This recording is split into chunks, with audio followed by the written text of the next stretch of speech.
Trinity Fatu has done it. She took a risk. She took a gamble. She left the big bad WWE. She went to Impact Wrestling and she has become a champion, the women's champion. But the only problem with all that is the Impact Women's Championship, along with all the other belts in Impact Wrestling, don't mean shit. Welcome back, guys, to Fog Wrestling Slammiversary. Trinity Fatu, she gets the belt. She is the new Impact Women's Champion. Am I surprised? Absolutely not. Look at the state of Impact Wrestling nowadays. Anyone who comes from WWE, anyone with any sort of name value is going to win the Impact Wrestling Women's Championship. Hell, Dana Brooke could leave WWE and go to Impact and get awarded this title. They are desperate for anyone with some sort of name value, and the fact that Naomi was in WWE for a long period of time, about a decade, she had that name value, so it makes perfect sense. She beat Deonna Purrazzo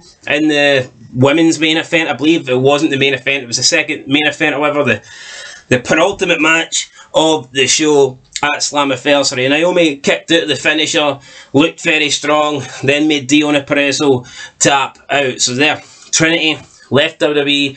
She's got a title, but this is a title in Impact Wrestling. What does it really mean? There's probably more prestige buying a fucking belt in your local clothes store, man. Honestly, this belt doesn't really mean much.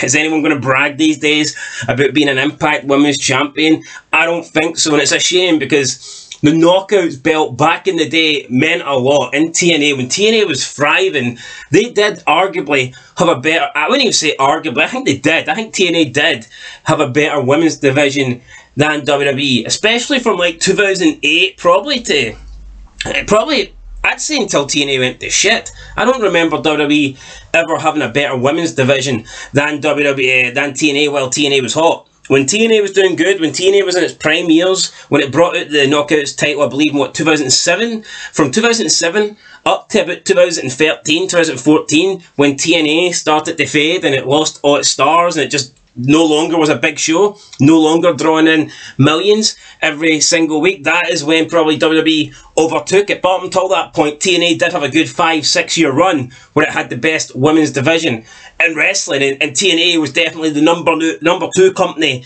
in America, and it was a good option for talent. They could go to TNA and they could make a good wage. Look at Kurt Angle. The guy actually went to TNA and he wasn't on WWE money, but he wasn't far off. You know, they were coming in and the big stars were getting the big checks, but you look at Impact Wrestling now, there's nothing big about it. There's no big checks. There's no money to go around. It's basically just here. You're not good enough for WWE. AEW don't even want you. Well, we'll take you because we're desperate. That's all it is with Impact Wrestling. There is no future for Impact Wrestling. It's like they should have put the final nail in the coffin years ago. This company's going nowhere. How can you save it? It's not with Scott D'Amore anyway, that is for sure. They need to try and be different. They need to try and go back to what got them fucking over. Being an exciting company when they had the big stars, when they focused the women's division on TNA, when they had that was literally the name, TNA, tits and ass.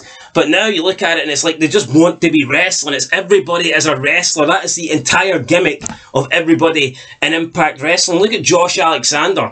One of the most boring world title reigns I've ever fucking seen. A bald guy comes out in a singlet and he's got like a headgear on. Who's this guy trying to be? Fucking Kurt Angle? I mean, what was this? It was boring. It was crap. That's what TNA is. That's what Impact Wrestling is. It's a shame. It's a real shame because Impact Wrestling back in the day was really fucking good and nobody can deny that. But unfortunately, around 2012, 2014, it died. It really did. It just went to shit.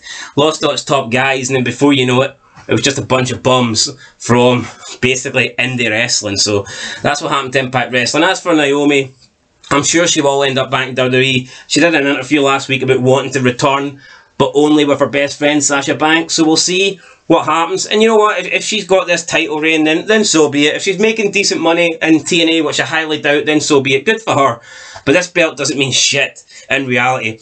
I know people are probably going to say, well, look at this. She was right to leave the WWE. Was she really? Is this Impact Wrestling belt really the right decision to leave WWE? You left WWE to get a belt that is fucking worthless. Is that really the right decision? I don't think so. Anyway guys, just a quick video. SLAMMIVERSARY, I didn't watch it, I'm not going to watch it. I just can't do Impact Wrestling, guys. It's really fucking amateurish. You try and watch it and all you hear is the people running about the ring and the ring's making this big thud. It's like backyard wrestling, man. It's the production value, I can't do TNA, I just can't. So I'm not going to watch Impact Wrestling. If you want a review, you're not going to get it on this channel.